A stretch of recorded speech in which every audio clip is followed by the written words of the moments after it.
چاہتا کیا ہے؟ فرمایا کہ اللہ نے ہر نبی کے ذریعے دین پہنچایا، اور اس نبی کے جانے کے بعد اس نبی کی امت نے اللہ کے دین کو بھلا دیا۔ اب نبوت کا دروازہ بند چکا ہے اور امامت کو ایک طولانی غیبت میں رکھ دیا گیا ہے۔ مولا فرماتے ہیں کہ اللہ نے عبادت صرف اس لیے رکھی ہے کہ جس نے تم تک اللہ پہنچایا ہے تم انہیں ہمیشہ یاد رکھو۔ توحید آج تھوڑی خشک رہے گی لیکن بہت ہی قیمتی نتائج آپ کی سماعتوں کو میں چاہتا ہوں کہ آج کی مجلس میں وہ طے کر لیے جائیں تاکہ اگلے 2 دن جو ہیں وہ نتیجے آسان ہو سکے۔ خدا چاہتا ہے کہ تم عبادت کرو۔ ہم اب عبادت میں کل میں نے نیت کی تعریف آپ کے سامنے کی تھی کہ خدا ہم سے سننا کیا چاہتا ہے۔ خدا ایک تو نماز کا ابتدائیہ اور ایک اختتامیہ، ان 2 چیزوں کی وجہ سے اللہ نے ہم پہ نماز واجب کی ہوئی۔ آپ نیت اور اختتام جس میں ہم اللہ کے حضور گواہی پیش کرتے ہیں، اس کے درمیان ہم دیکھ لیں تو قرآن کی صورتیں بدلنے کی بھی گنجائش ہے، لیکن خدا یہ چیزیں ہیں جن میں تبدیلی نہیں دیکھ سکتے۔ اب اس میں اللہ نے نماز کے آخر میں درود کو واجب کر دیا، اور یہ درود صرف شیعہ ہی نہیں، جو بھی اللہ کی نماز پڑھتا ہے وہ درود پڑھتا ہے۔ اب جب وہ اللہ کی نماز میں درود پڑھتا ہے تو وہ کیا کہتا ہے؟ اللہم صلی علی محمد و آل محمد، میرے اللہ تو درود بھیج محمد پہ اور محمد پہ۔ مولا حسین عزت عطا فرمائے۔ آج کی مجلس ہمیں پہنچنا ہے اللہ تک۔ یہ درود اصل میں کیا ہے؟ یہ اہمیت ہے درود تو سب نے بتائی ہے۔ آپ کوئی بھی چھوٹی سے چھوٹی کتاب اٹھائیں اس میں لکھا ہوگا اتنی دفعہ درود پڑھیں تو یہ کام ہو جائے گا، اتنی دفعہ درود پڑھیں تو یہ کام ہو جائے گا۔ یہ سارے بتاتے ہیں کہ درود پڑھنے سے کیا ہوتا ہے، یہ کیوں نہیں بتاتے کہ درود میں کیا ہوتا ہے؟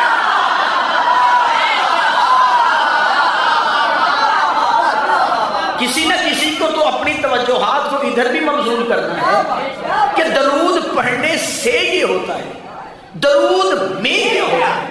درود کا ترجمہ میں پڑھنے لگا ہوں، اللہم اے ہمارے اللہ، صلی علی، تو درود پڑھ، صلوات پڑھ محمد اور محمد کی آل۔ خدا قرآن میں کہتا ہے ان اللہ و ملائکتہ یصلون علی النبی، میں اور میرے فرشتے پڑھ رہے ہیں۔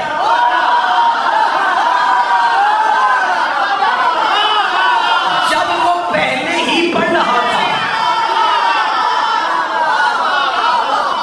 پھر اب مخلوق سے وہ کیوں کہہ رہا ہے کہ تم ایسا درود پڑھو؟ اس نے ہمیں کہا تم پڑھو، ہم نے کہا تو پڑھ۔ میں نے پہلے کہا تھا کہ خشک ہوگا موضوع، نتیجہ آسان نکلا ہے۔ ہم نے اللہ کہہ رہا ان اللہ و ملائکتہ یصلون یا اے صاحبان ایمان صلو علیہ وسلم تم پڑھو۔ اس نے ہمیں کہا تم درود پڑھ۔ اب اس نے ہمیں درود پڑھنے کا حکم دیا، ہم نے آگے سے کیا پڑھا؟ اللہم صلی علی، تو پڑھ۔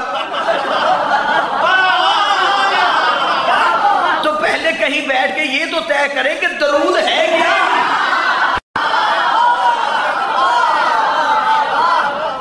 وہ ہم سے پڑھوا رہا ہے، ہم اس سے پڑھوا رہے ہیں۔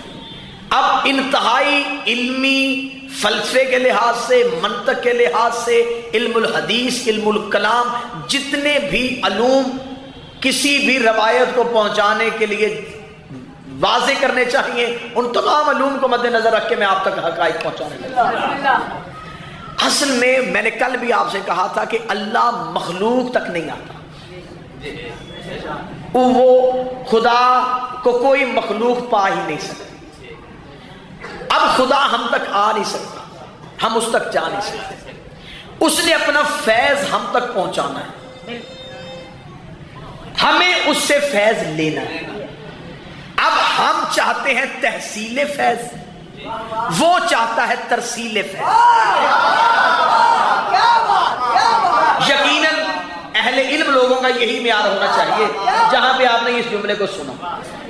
ہم فیض حاصل کرنا چاہتے ہیں, وہ فیض بھیجنا چاہتے ہیں. ہم چاہتے تھے کہ وہ ہم تک فیض پہنچے. اب فیض صرف انسانوں کو نہیں چاہیے, کائنات کے ہر ذرے کو اس کا فیض چاہیے. کوئی چیز ایسی ہے ہی نہیں جو اس کے فیض کے بغیر زندہ رہ سکے. جس نے رہنا ہے اسے اس کا فیض چاہیے. اب اسے یہ فیض ذرے کو بھی دینا ہے, اسے یہ فیض زمینوں کو بھی دینا ہے, اسے یہ فیض انسانوں کو بھی دینا ہے, اسے یہ فیض حیوانوں کو بھی دینا ہے. اب ہر طرح کی مخلوق تک اپنا فیض پہنچانا ہے. وہ ہر طرح کی مخلوق تک خود پہنچ نہیں سکتا, مخلوق نے فیض لینا ہے. اب اس نے درمیان میں حجتوں کو ہر مخلوق پہ قدرت دے کے انہیں اپنا فیض پہنچانے کے لیے ہم تک پہنچا دیا. اب کائنات کے ذرے ذرے تک فیض پہنچانا ہے حجت نے, حجت تک فیض پہنچانا ہے اللہ نے. اب جب ہم درود پڑھتے ہیں ہم اسے کہتے تو پڑھ, وہ ان پہ پڑھتا ہے. یہ نعمتیں ہم پہنچاتے ہیں, بس اس آنے جانے کو درود کہتے ہیں.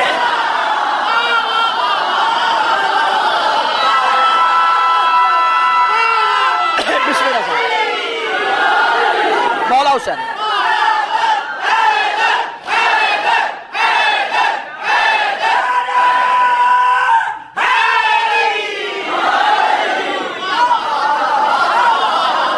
بھئی, حجت کا کنٹرول صرف انسانوں تک تو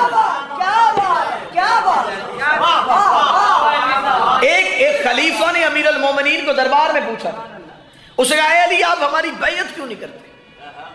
علی فرمایا پہلے بتا تیرے پاس کیا ہے کہ میں تیری بیعت کروں. اس نے کہا میں خلیفۃ رسول, میں نبی کا جانشین. علی مسکرائے, یہ جواب علی ہے. علی مسکرا کے فرماتے کہ تو بتا کیا نبی صرف انسانوں کا نبی تھا؟ یہ جواب علی ہے. کیا نبی جنات کا بھی نبی تھا؟ اس نے کہا ہاں نبی تو جنات کا بھی نبی تھا. فرمایا اگر تو نبی کا جانشین ہے تو کیا تو نے کبھی جن دیکھا ہے؟ کیا کہ یا علی میں نے آپ سے کہا بیعت کر, آپ مجھ سے سوال کریں کہ میں نے کبھی جن دیکھا ہے. فرماتے تو مجھ سے بیعت کا مطالبہ کر, اور میں ابھی سوچ رہا ہوں کہ جس نے اپنی ریت کو ہی نہیں دیکھا وہ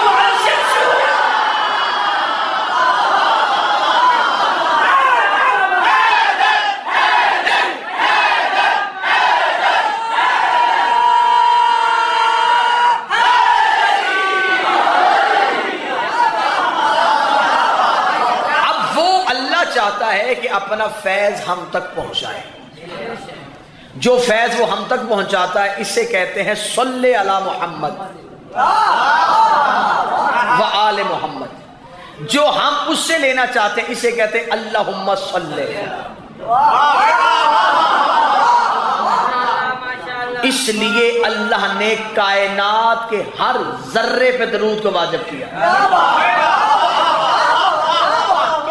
صرف انسان ہی نہیں, کائنات کا ہر ذرہ ان پہ درود پڑھتا ہے, اس لیے کہ ان پہ درود پڑھ کے وہ اس کا فیض حاصل کرتا ہے. خدا مخلوق تک نہیں پہنچتا, خدا کا کام ہے عدل کرنا.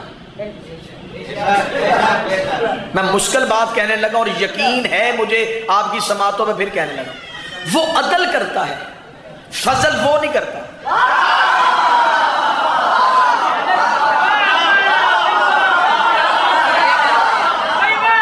عدل کرنا بھی ایک کیفیت ہے, فضل کرنا بھی ایک کیفیت ہے.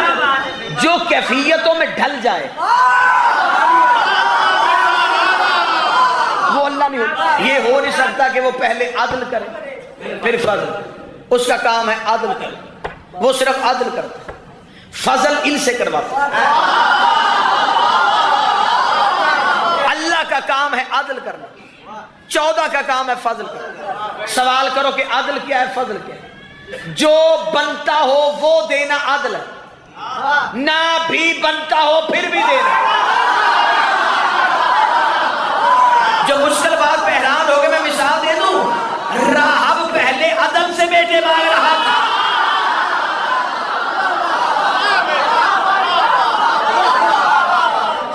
حسین نے فضل کے دیا.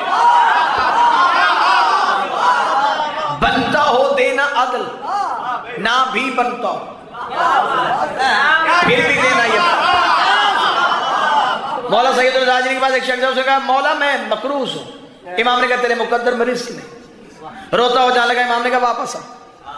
امام نے کہا میرے ہاتھ دھلوا. اس نے پانی کا برتن لیا. امام نے سجاد کے ہاتھوں میں پانی ڈالا. امام نے کہا نیچے دے. اب نیچے پانی نہیں گر رہا. ہیرے, زمرد, یاقوت, جواہرات, خزانوں کا ڈھیر لے. مولا یہ کس کے لیے؟ فرمایا تیرے لیے. کہنے آپ نے تو کہا تھا کہ میرے مقدر میں رزق ہی نہیں. فرمایا وہ عادل تھا, یہ فضل ہے.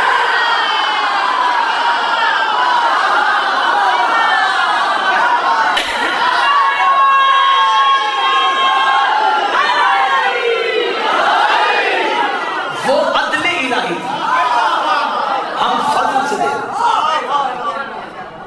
اس کا عادل تھا کہ نہیں ہے؟ ہم نے اپنا اختیار فضل استعمال کیا, ہم نے دے دی. اس کا ایک ہی امر ہے جسے عدل کہتے ہیں. آگے فضل ہم کرتے ہیں. امیر المومنین کا دور حکومت. ایک شخص علی کے دربار میں ہے. یا علی مجھے پاک کیجیے. فرمایا کیا ہوا؟ یا علی مجھے چوری جیسا گناہ ہو گیا, میں چاہتا ہوں کہ آپ مجھے سزا دے کے پاک کریں. اللہ جلال سے فرمایا اس کی انگلیاں کاٹ. جلال نے تلوار نکالی, چور کی انگلیاں کٹی. انگلیاں کٹ رہی ہیں اور وہ علی کی طرف دیکھ رہا ہے. انگلیاں کٹنے کے بعد کیا لگا, یا علی آپ کا شکریہ, آپ نے یہاں سزا دے کے وہاں کی سزا سے بچا. یہ قصیدے پڑھتا ہوا باہر جان لگا. علی نے باہر والے سپاہی سے کہا اسے اندر بھیج. اسے اندر بلا کر گری ہوئی انگلیاں اٹھا کے اس کے ہاتھ میں رکھی, اپنا ہاتھ پھیرا, انگلیاں واپس مل گئی. دونوں ہاتھ علی کے قدموں پہ رکھ کے کہنے لگا دینی تھی تو کاٹی کیوں تھی؟ فرمایا وہ عادل تھا, یہ فضل ہے.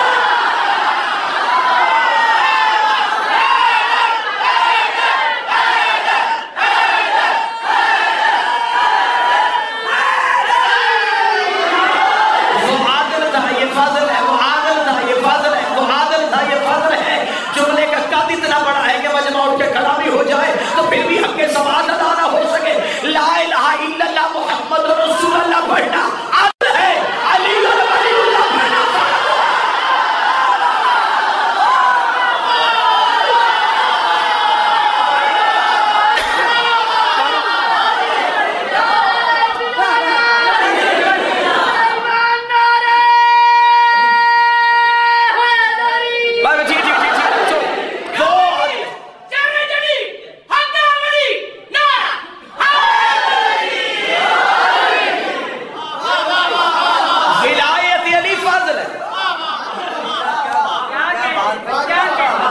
اس لیے تو اللہ قرآن میں کہہ رہا ہے میرا حبیب یہ وہ لوگ ہیں جو فضل سے منہ موڑ رہے ہیں.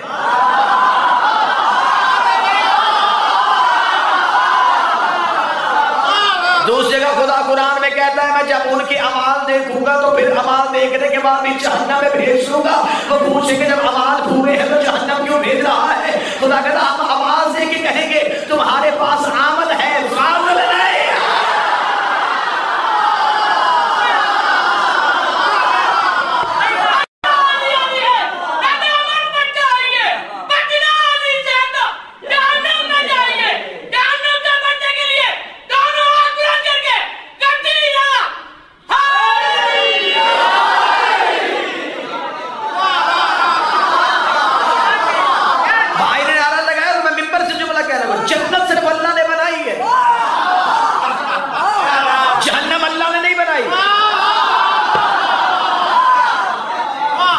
پریشان ہے وہ اور پریشان ہے. جنت اللہ نے بنائی ہے, جہنم نہیں اللہ نے بنائی. جنت اللہ نے بنائی ہے, جہنم علی کے دشمن نے بنوائی ہے. زبانیں چپو تو نبی کی حدیث پڑھو. نبی نے فرمایا ساری دنیا علی کی ولایت پہ جمع ہو جاتی, خدا جہنم کو پیدا ہی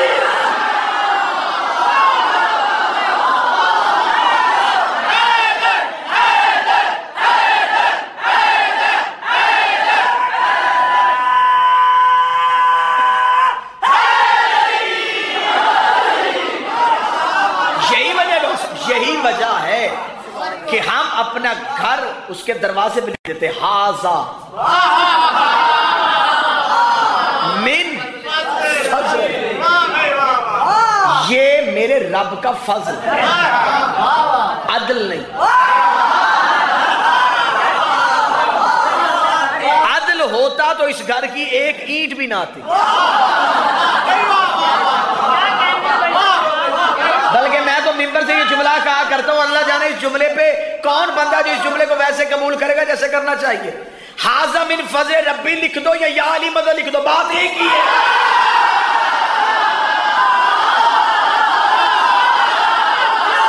بس آپ ذرا لمبا جملہ لکھ دیتے، ہم اسی جملے کو تھوڑا چھوٹا کر کے یا علی مدد لکھ دیتے۔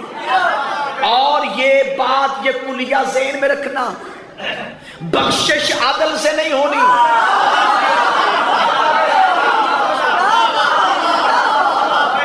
فضل سے ہو۔ میری نہ مانو سلطان باہو کی مان لو، اس نے کہا تھا عدل کرے تے تھر تھر کمبن،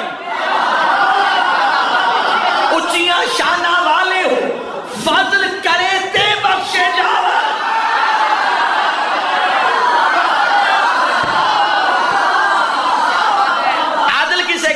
تول کے دینا،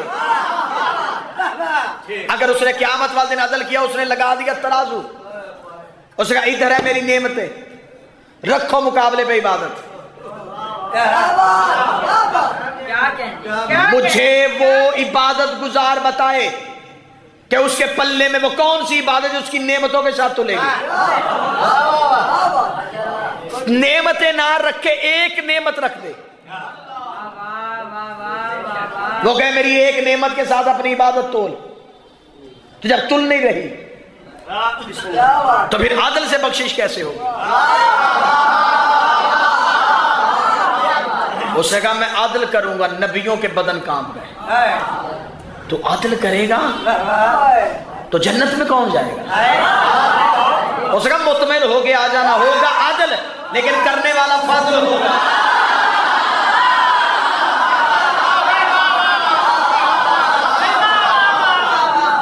میزان عدل ہے، صاحب میزان فضل ہے، کوثر عدل ہے،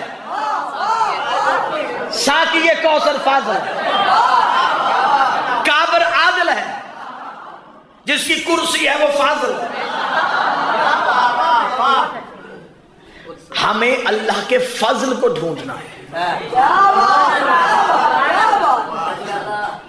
وہ مخلوق تک نہیں آئے گا، اس کی ترسیل فیض کو لینے کے لیے ہمیں ان تک پہنچنا ہے۔ اب آئیے اس وزن کی طرف، جو اس وزن کا ہر مجلس میں اشارہ ہو رہا ہے۔ مولا کہ یہاں میں حدیث پڑھنے لگا ہوں علی الشرائع سے لے کے، اس کے علاوہ بھی مختلف معتبر مذہبی کتابوں میں جس کا حجم بھی بڑا ہو اور اس کتاب کا قد بھی بڑا ہو، میں اس سے یہ حدیث پڑھوں۔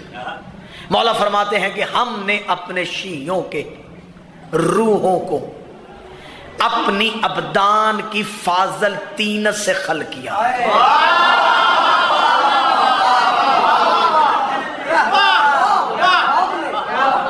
اپنے بدنوں، اپنی حقیقت سے نہیں، اپنے ابدان کی فاضل تینت سے۔ ہم نے شیعوں کے بدن نہیں، شیعوں کی روحیں،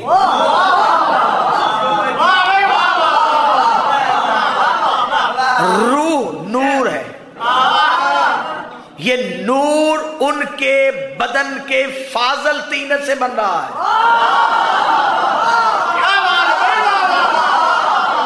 حدیث معصوم کی نہ ہو، میں گردن کٹواؤں۔ مولا فرماتے ہیں کہ ہم نے اپنے شیعوں کی خمیر کو اپنے ولایت کے پانی سے گوندا ہے۔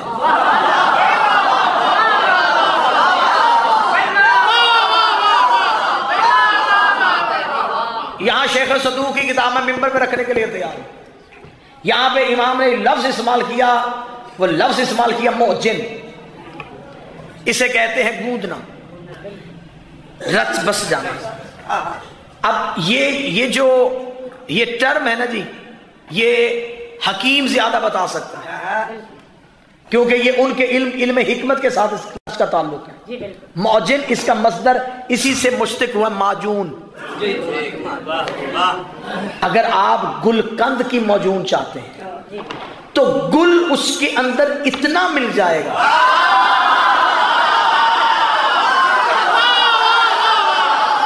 واللہ حسین میرا جی چاہتا ہے کہ میں اس حدیث میں رک جاؤں اور اسی پہ پوری رات گفتگو کرتا رہوں.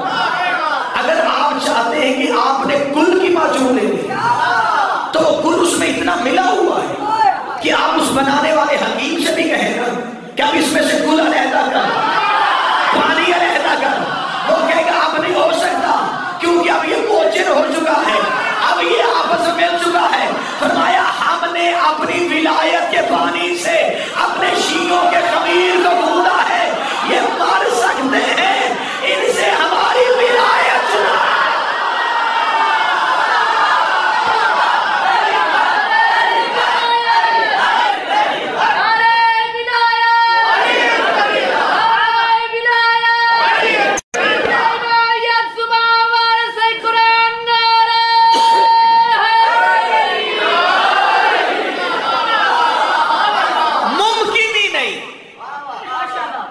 سے ہماری ولایت کو نکالنا ممکن ہے. ہم نے متصل نہیں کیا, ہم نے موجن کر دیا. متصل ہوتا تو اتصال جدا ہو جاتا, مشتق علیحدہ ہو سکتا ہے. ہم نے موجن کیا, ہم نے اپنی ولایت کا پانی ان کے خمیر میں گون دیا. اب مالک سے پوچھا گیا کہ مولا ہماری روحیں آپ کی ابدان کی تینت سے کیوں؟ مولا فرماتے اگر ہمارے ابدان کی تینت تمہاری روحوں میں شامل نہ ہوتی تم ولایت کے بوجھ کو اٹھا ہی نہیں سکتے.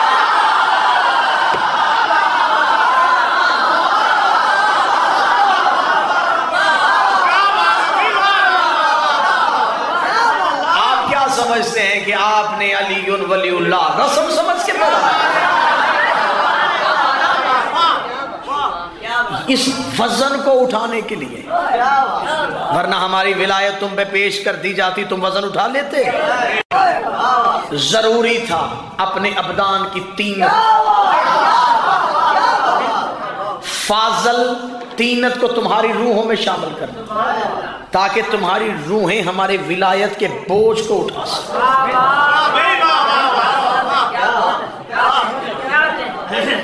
علی ولی اللہ وہ وزن ہے جسے یہاں پہ آگے جسموں نے نہیں اٹھایا. یوم الست روز اول خدا نے روحوں کے سامنے علی کی ولایت کو پیش کیا. ابھی کائنات میں نبوتیں تقسیم نہیں ہوئی.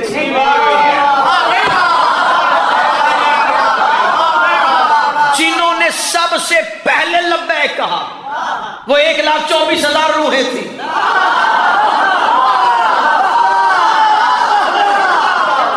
فوراً لبیک کہنے کی وجہ سے درجہ نبوت پہ پہنچ گئے. 5 نے اس وزن کو زمانے میں پہنچانے کا عہد کیا, اس عزم کی وجہ سے وہ اولل عزم ہو گئے. ایک نے پشت پہ لادنے کا وعدہ کیا, وہ سید الانبیاء ہو گیا.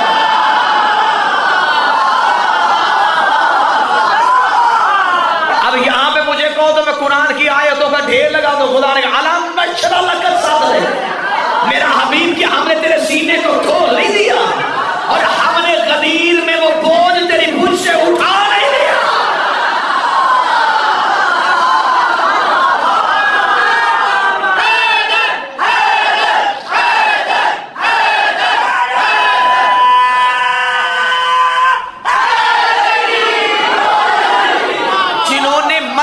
جنہوں نے اپنی مرضی سے علی کی ولایت اپنی مرضی سے قبول کی نبی ہو گئے.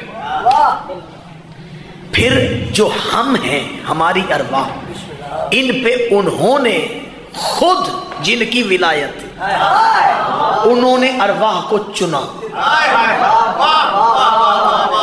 پھر ہماری اپنی ولایت کا پانی ہمارے خمیر میں گوندھ دیا، ہمیں علی کی ولایت قبول وہاں کروائی، امتحان یہاں لیا۔ جس روح نے علی کی ولایت کا وعدہ کیا تھا اسے بدن کے پنجرے میں قید کیا،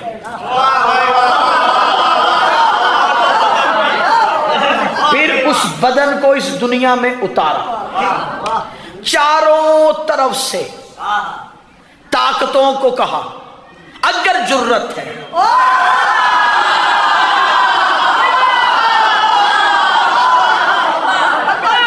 واللہ بخدا جھگڑا ہی کائنات پہ علی کی ولایت کا ہے۔ ابلیس کی پوری کوشش علی کی ولایت چھیننے کی،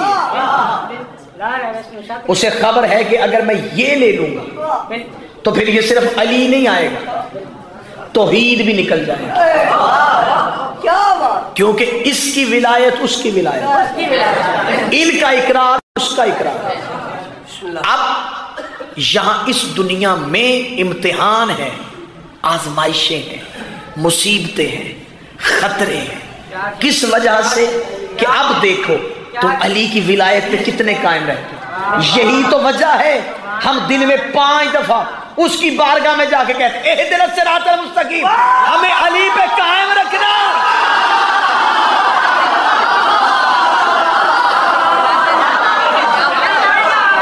ہمیں علی پہ قائم رہنے کے لیے تیری مدد کی ضرورت ہے۔ دیکھ ایاک نعبد، ہم نے تیری عبادت نہیں کی، ایاک نستعین، اب مدد کرنا۔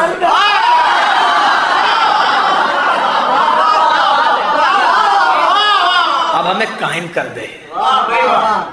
چاروں طرف سے دشمن، حملے، طاقتیں، خوف، خطرے، تعلقات کا خاتمہ، تنہائیاں، سب کچھ چھوڑنا پڑے گا علی کے لیے۔ یہ امتحان ہے عقیدے کا، یہ دنیا علی کی ولایت کی آزمائش کے علاوہ کچھ بھی نہیں ہے۔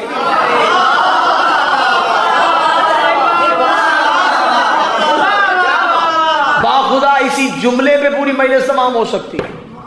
یہ دنیا پہلے سانس سے لے کے آخری ہچکی تک صرف اور صرف علی کی ولایت کی آزمائش۔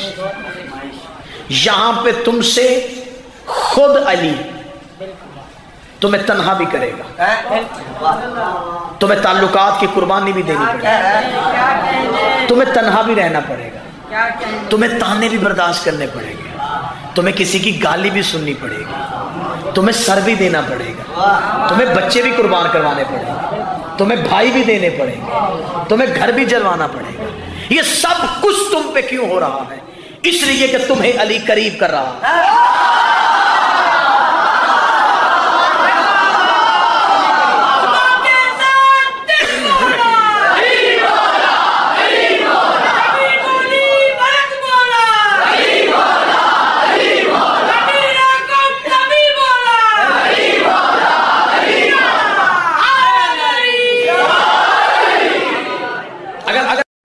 ابھی یہاں بیٹھے بیٹھے اپنا ٹیسٹ دینا چاہتے ہو تو اپنی زندگی کے چاروں طرف نگاہ ڈالو۔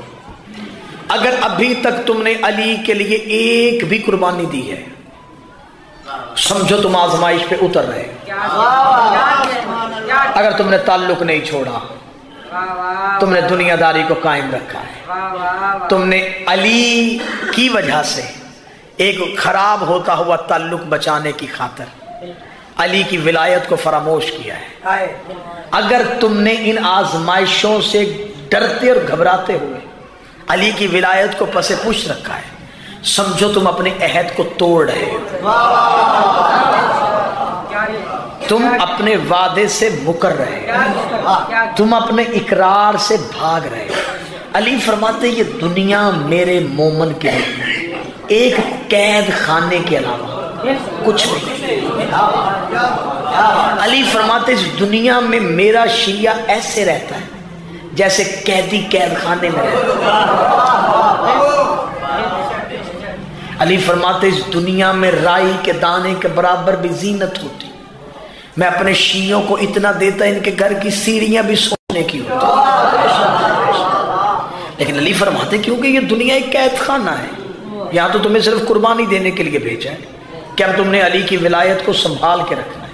مجھے بول کے بتاؤ، حضرت میثم تمار یہ کس درجے پہ فائز تھے؟ یہ لوگ کون تھے؟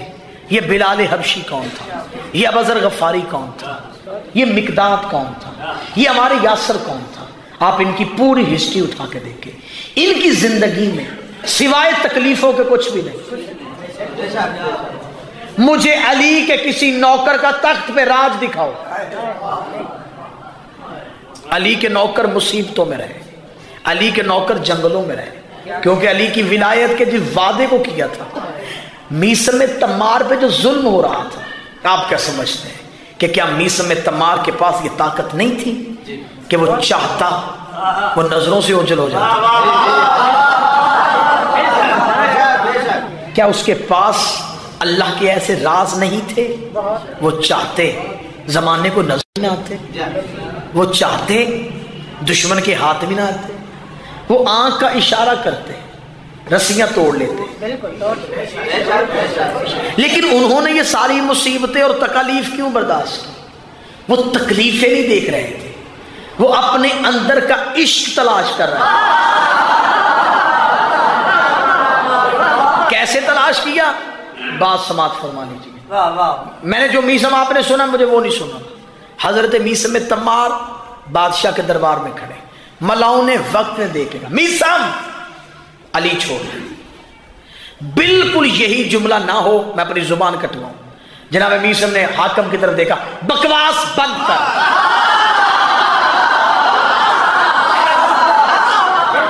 یہ جرت کیوں دکھائی؟ تاکہ میں اسے اشتعال دلواؤں، یہ غصے میں آئے، یہ مجھے زیادہ تکلیف دے،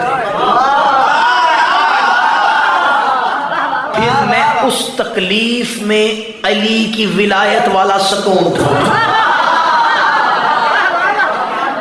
کوئی چیز تو میرے پاس بھی ہو کہ میں امیر المومنین سے کہوں یا علی دیکھ میں نے تیرے لیے کیسی کیسی تکلیف دیکھنا ہوں۔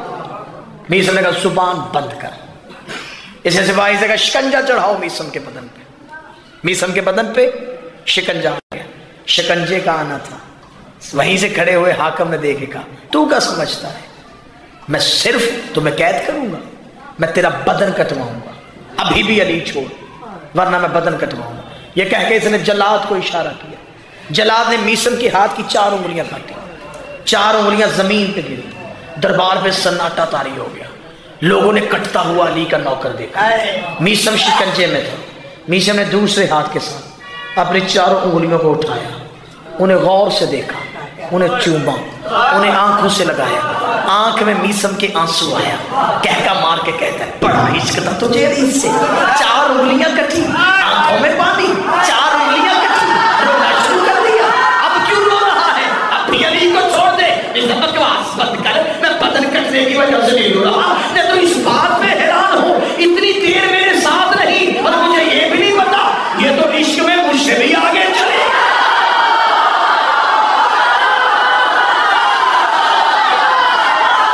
اتنا عرصہ میرے ساتھ ہے، اتنے عرصہ میرے ساتھ ہے، اور مجھے یہی پتا نہیں چلا یہ تو مجھ سے بھی زیادہ علی سے عشق کرتی ہے۔ میثم کے بدن سے سب سے پہلے قربان ہو گئی، کتنی عاشق ہے یہ علی کی۔ عشق کٹنے کو کہتے ہیں، عشق لٹنے کو کہتے ہیں، عشق اجڑنے کو کہتے ہیں، عشق مرنے کو کہتے ہیں۔ آپ یہ نہ سمجھیے گا کہ آپ کیا ممبر سے علی ولی اللہ کا نعرہ لگ گیا تو یہ ولایت ہے۔ آپ نے علی ولی اللہ پڑھ لیا کسی بھی عبادت میں تو کیا آپ نے علی کی ولایت کا حق ادا کر دیا؟ علی کی ولایت پڑھنے کا نام نہیں، عملاً ثابت کرنے کا نام۔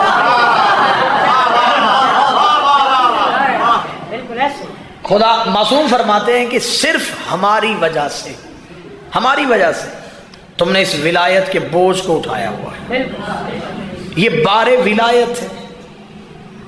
جو معصوم سے پوچھا گیا میرے مالک یہ اللہ نے جناب یونس کو 40 دن جو مچھلی کے پیٹ میں رکھا، نبیوں سے تو گناہ نہیں ہوتے، تو پھر یہ آزمائش کیا تھی؟ فرمائے یہ عذاب نہیں تھا، یہ سزا نہیں تھی، یہ آزمائش تھی. میرے مالک کس چیز کی؟ فرمایا اس لیے کہ جب ولایت علی کو پیش کیا گیا اس نے ایک لمحہ تامل کیا تھا.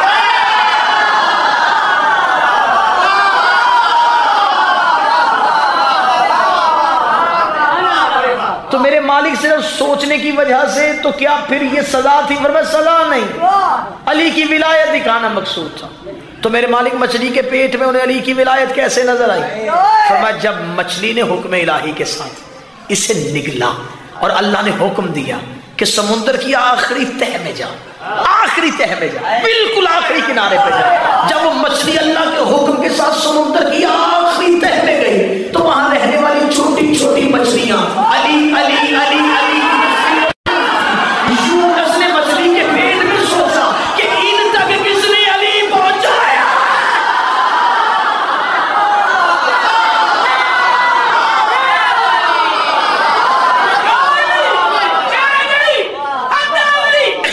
بسم اللہ سر.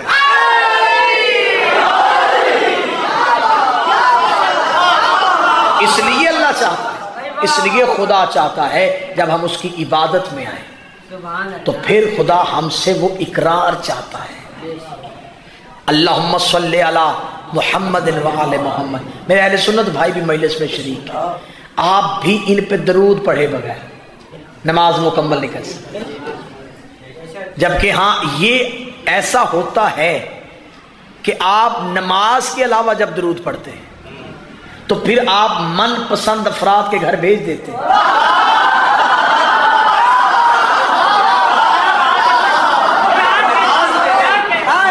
آپ نے اذان سے پہلے بھیجا، آپ نے پہلے بھیج دیا اللہم صلی علی محمد و آلہ و صحابہ وازواج. ہمیں لڑنے کی تو ضرورت ہی نہیں، دلیل کا قد اتنا ہونا چاہیے. کسی کو گالی دینے کی ضرورت کیوں؟ کسی کو برا میں کیوں کہوں؟ میں دلیل کا اتنا بڑا مینار کھڑا کر دوں گا کہ منکر سے منکر کو بھی اس کی قد و قامت کا تعین کرنا پڑے. جب آپ نے درود نماز سے پہلے اپنی مرضی کے گھروں میں بھیجا تھا، جب آپ مصلی پہ آئے تھے تو پھر آپ نے درود کو سمیٹ کے صرف زہرا کی حویلی پہ کیوں بھیجا؟ کہتے نہیں مصلی پہ نہیں بھیج سکتے. کیوں نہیں بھیج سکتے؟ کہتے عبادت حرام ہو جائے گی. بس یہی تو ہم کہہ رہے ہیں کہ حلال حرام کا فرق ہے.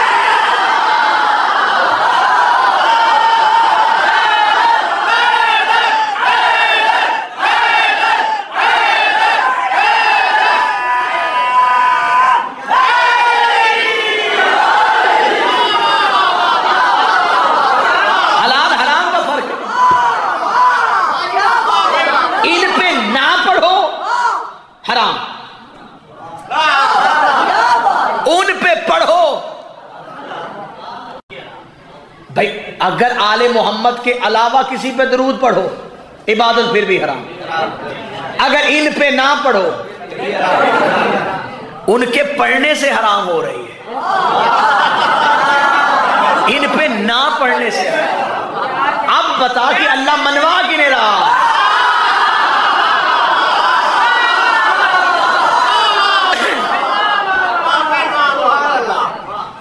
اب درود نہ درود بڑھانا چاہیے نہ درود گھٹانا چاہیے، نہ درود توڑنا چاہیے.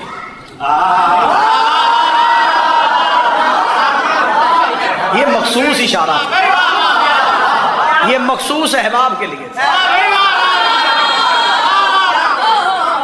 درود لمبا بھی نہیں کرنا، درود چھوٹا بھی نہیں کرنا، درود دو حصوں میں بھی نہیں کرنا.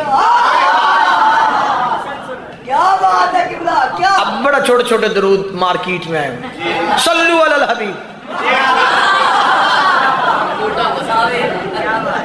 صرف نبی پہ درود، صلی اللہ صلی وسلم.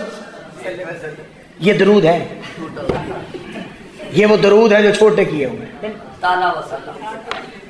ابن قطع شخص کا نام تھا، طواف کعبہ کر رہا تھا اور کعبے کے غلاف کے اندر منہ دے کے، غلاف کے اندر منہ دے کے اسے کہا اللہم صلی علی محمد، اللہم صلی علی محمد، اللہم صلی علی محمد. میرے 8ویں امام طواف میں، امام کے کان میں اس کا درود گیا. امام حیدری جلال کے ساتھ گیا، غلاف کعبہ اٹھایا، گردن سے بڑے کعبے کے غلاف سے باہر نکالا، باہر نکالے کعبے کے غلاف میں چھپ کے ہمارے حق میں ڈاکہ ڈالا.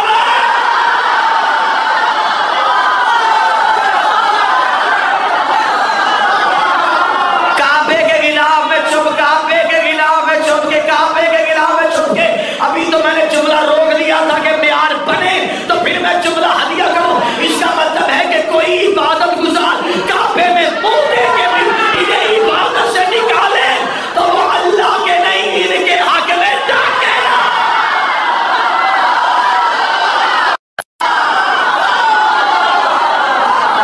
جس نے بھی انہیں عبادت سے نکالا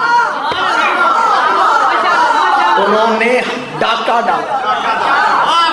جب سے میں نے معصوم کی یہ حدیث پڑھی، دوسری حدیث خود بخود ہی ثابت ہو گئی.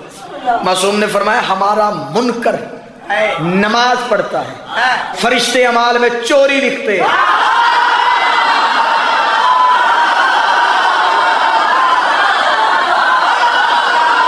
جب قیامت کو اس کے اعمال کھولے جائیں گے وہ کہے گا میں نے تو یہ گناہ کیا ہی نہیں تھا، یہ گناہ لکھا کیسے گیا؟ فرمایا اس لیے کہ تم نے ہماری ولایت کو چھوڑ دیا.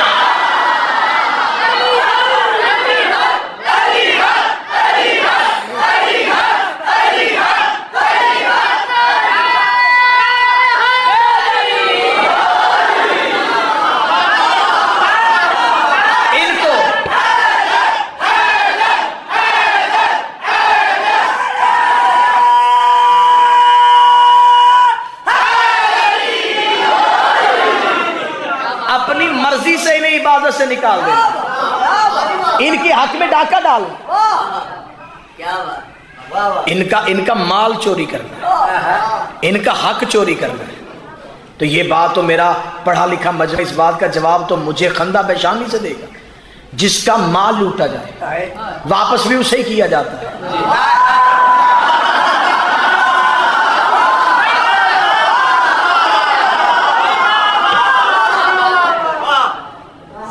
مجھ سے کوئی میری گھڑی چھین لے واپس ڈاکٹر صاحب کو کر دے تو میں وہ چھینی میری تھی واپس انہیں کیوں کی؟ حق چھینا علی کا ہے، قیامت والے جواب بھی علی کو دے.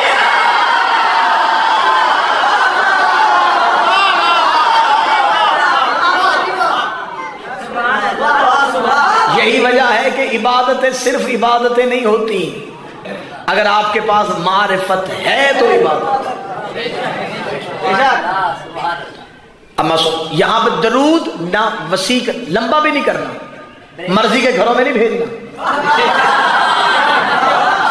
چھوٹا بھی نہیں کرنا، 2 حصوں میں بھی نہیں کرنا.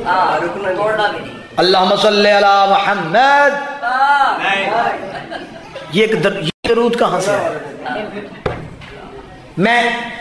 میں نے پہلے کہا ہے کہ تنقید بندہ تب کرتا ہے بندے نے شخصیتوں سے الجھنا. میری لڑائی دلائل سے ہوتی ہے.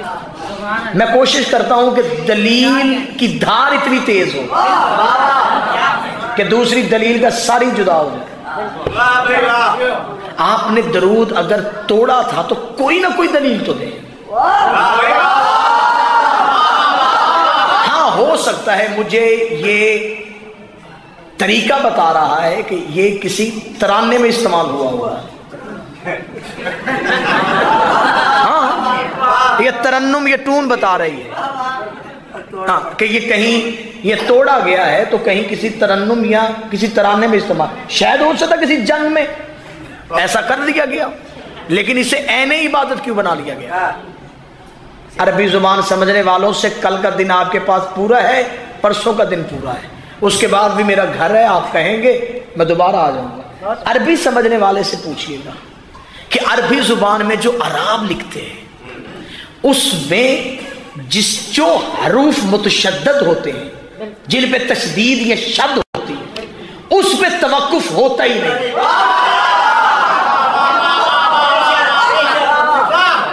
حروف متشدد پہ وقوف حرام ہے۔ جس حرف میں عربی زبان میں شد ہوگی آپ اس پہ رک نہیں سکتے، آپ اس پہ ساکن نہیں ہو سکتے، اس اعراب کو گرا نہیں سکتے۔ زیر وہ حرکت ہے جو گر سکتی ہے، زبر گر سکتے ہیں، پیش گر سکتی ہے، شد نہیں گرتے۔ کیوں؟ آپ نے شد کی شکل دیکھی؟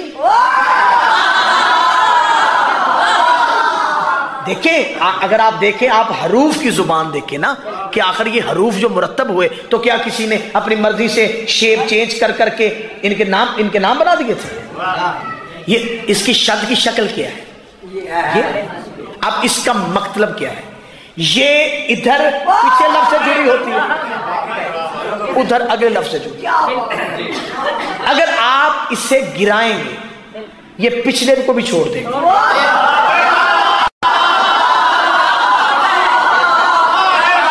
یہ اگلے کو بھی چھوڑ دے گی، اور جب یہ درمیان سے نکل جائے گی پچھلے کا معنی بھی ختم کر دے گی، اگلے کا معنی بھی ختم کر دے گی۔ اسے ہمیشہ بطور ایکسٹینشن ہم عربی عبارت میں وہاں استعمال اس کو کیا جاتا ہے جہاں آپ نے پچھلے لفظ کے معنی کو اگلے لفظ کے ساتھ ملانا،